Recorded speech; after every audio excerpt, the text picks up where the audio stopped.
Assalamualaikum warahmatullahi wabarakatuh. Pada kesempatan ini, kami dari kelompok Pusat Riset Center of Energy and Power Energy Research akan menyampaikan progres atau laporan kemajuan dari hibah riset yang kami terima. Izinkan kami untuk share screen.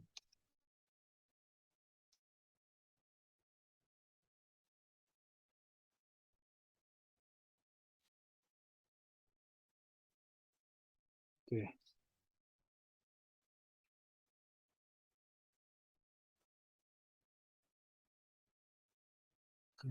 Mungkin sistem power leader sistem mouse.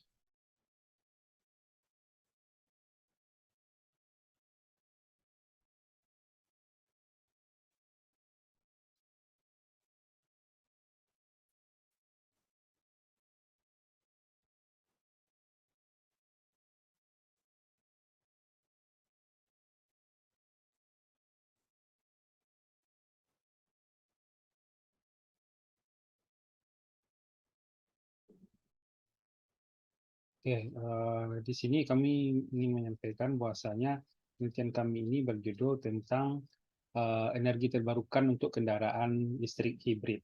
Maksud di sini adalah bagaimana kami mempunyai roadmap penelitian, bagaimana yaitu memanfaatkan energi terbarukan yang bisa dimanfaatkan untuk energi listrik, untuk kendaraan listrik. Di mana kendaraan listrik ini suatu saat memang akan menuju electric vehicle, tetapi dalam waktu dekat ini kita perlu sebuah transformasi dari yang energi secara konvensional menuju energi yang murni elektrik, yaitu dengan energi hibrid, yaitu campuran antara energi konvensional, yaitu kendaraan yang menggunakan bahan bakar, kemudian digabungkan dengan kendaraan yang teknologi menggunakan energi listrik. Nah, dalam penelitian ini dari tim riset kami yang berjumlah 15 orang, tetapi yang terlibat langsung dalam penelitian ini terdiri dari 4 orang, yaitu Pak Prof. Rahdian, Bu Sri Rizky Putri, kemudian Pak Dori Yupenda, kemudian dengan Pak Snil. Dan kegiatan ini juga dibantu oleh beberapa orang mahasiswa, khususnya mahasiswa Diploma 4, yaitu Rahmadia Aisyah, Bayu Rahmat, Denny Setiadi, dan Wedi Andesta Putri. Nah, persoalan ide ini muncul karena dari hampir seluruh seni kehidupan manusia berhubungan erat dengan energi. Isu krisis energi menjadi isu utama yang melanda seluruh negara di dunia ini. Beberapa sektor utama yang mengkonsumsi energi terbesar adalah sektor transportasi, industri, dan domestik. Kemudian perlu dilakukan sebuah upaya yang masif ya dalam pengembangan teknologi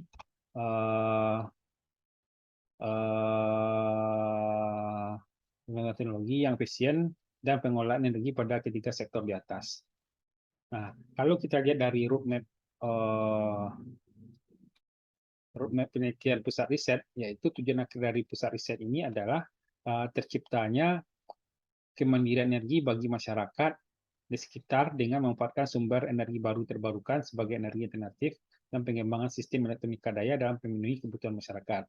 Nah, kemudian tahap-tahapnya itu adalah kita melakukan pengembangan dan penguatan riset, kemudian peningkatan kualitas luaran, kemudian penerapan teknologi dan layanan masyarakat. Nah, pada gambar di bawah dilihat diagram bagaimana pengembangan atau target-target yang ingin dicapai atau tipe-tipe riset yang dikembangkan oleh pusat riset CEPER ini, yaitu dengan pengembangan dan penguatan riset teknologi baru dan terbarukan, energi matahari, angin, kemudian sistem elektronika daya dan kompresi dan energi ya yang berkaitan dengan audit energi, pencarian energi baru, dan kemudian teknologi energi pasif ya. Kemudian pusat riset CEPER ini juga berupaya untuk peningkatan kualitas luaran, yaitu outcome dan output, yaitu pengembangan teori dasar keilmuan yang bersifat teknologi aplikatif, jaringan kerjasama, produk, prototipe, dan publikasi ilmiah. Sedangkan penerapan, yaitu tingkat akhirnya adalah bagaimana aplikasi teknologi bagi masyarakat, kemudian dilakukan kegiatan pengabdian masyarakat, dan memberikan layanan ke masyarakat berupa pelatihan, konsultan, dan auditor. Dan targetnya adalah bagaimana ketahanan energi di masyarakat ini bisa diwujudkan.